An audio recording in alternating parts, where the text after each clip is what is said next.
নমস্কার সকলকে, আমি সুমেধা উইমেন ফর উইমেনের পক্ষ থেকে আপনাদের সকলের সামনে তথ্যপূর্ণ ভিডিও নিয়ে আবারও হাজির।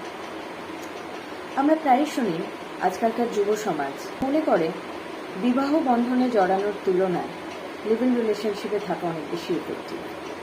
এই লিভ ইন রিলেশনশিপে থাকতে গেলে দায়ভার এড়ানো যায় গোছের অনেক তর্ক বিতর্ক আমাদের সমাজে বহু প্রচলিত। সেই সব নিয়ে আজকে আমি একদমই কথা বলবো না। আমি যে বিষয়টি নিয়ে আজকে কথা বলবো, এই লিভ ইন রিলেশনশিপে যেসব মহিলারা থাকেন তারা কি হেনস্থার কারণ হন না? তা তো নয়, তারাও নানান রকম হেনস্থার মধ্যে দিয়ে যায়। তো যে সকল মহিলারা লিভ ইন রিলেশনশিপে থাকেন তাদের কিছু রাইটস আছে, যে রাইটসগুলো ব্যাপারেই আমি আপনাদের সঙ্গে আজকে কথা বলবো। ফার্স্ট অ্যান্ড ফরমোস্ট হচ্ছে রাইটস টু মেনটেনেন্স, অর্থাৎ একজন মহিলা এবং একজন পুরুষ যখন একটি ছাদের নিচে লিভ ইন রিলেশনশিপে থাকছেন, দাম্পত্য জীবনে যেরকম কলহ ঘটে সেরকম একইভাবে লিভ ইন রিলেশনশিপেও কলহ ঘটে, কারণ নানাবিধ।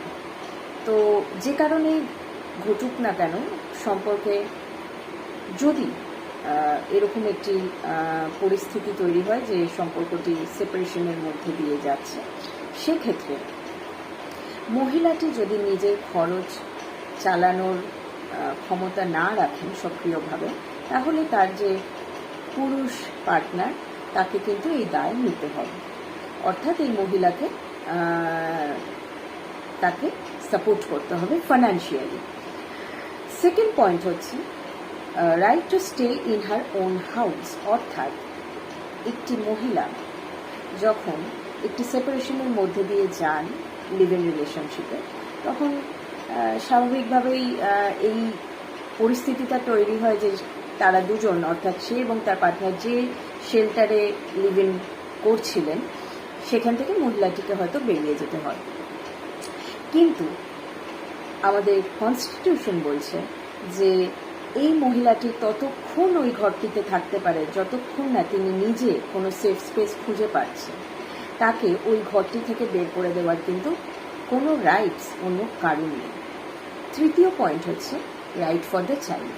ধরুন এই দম্পতি যারা লিভ ইন রিলেশনশিপে রয়েছে তাদের মধ্যে শারীরিক বন্ধনের কারণে একটি বাচ্চা জন্ম হল। এই বাচ্চাটি কিন্তু কোনোভাবেই আনলফুল নয়, অর্থাৎ ইল্লিগাল নয়। যে কথাগুলো আমাদের সমাজে আমরা প্রায়ই শুনতে পাই যে অবৈধ সন্তান, তা কিন্তু নয়। লিভ ইন রিলেশনশিপে থাকলে যে বাচ্চাটির জন্ম হয় সেই বাচ্চাটি সম্পূর্ণভাবে লফুল এবং তার দায়ভার কিন্তু উভয় পেরেন্টসের, মানে বাবা এবং মার ইকুয়াল দায়ভার। সেক্ষেত্রে বাচ্চাটি কিন্তু কোনোভাবেই যেন কোনো রকম সামাজিক, যদি এটা হয় যে এই বাচ্চাটিকে কোনো রকম সামাজিক প্রেশারের মধ্যে থাকতে হচ্ছে, সেটি কিন্তু একজন মা প্রোটেস্ট করতে পারে, একজন বাবাও। ফোর্থ পয়েন্ট হচ্ছে রাইট টু মানিটারি সাপোর্ট, অর্থাৎ একজন মহিলা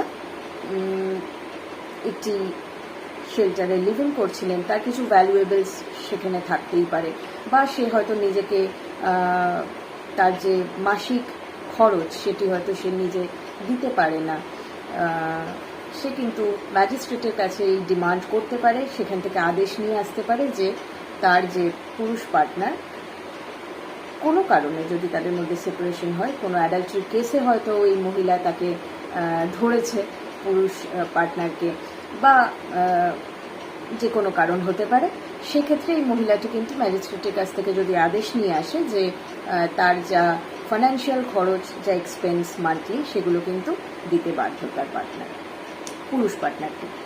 ফিফথ পয়েন্ট হচ্ছে right two protection from domestic violence act, অর্থাৎ এই অ্যাক্টটি আমরা প্রায় অনেকেই ভাবি এটা হয়তো শুধুমাত্র বিবাহিত মহিলাদের জন্য, তা কিন্তু নয়।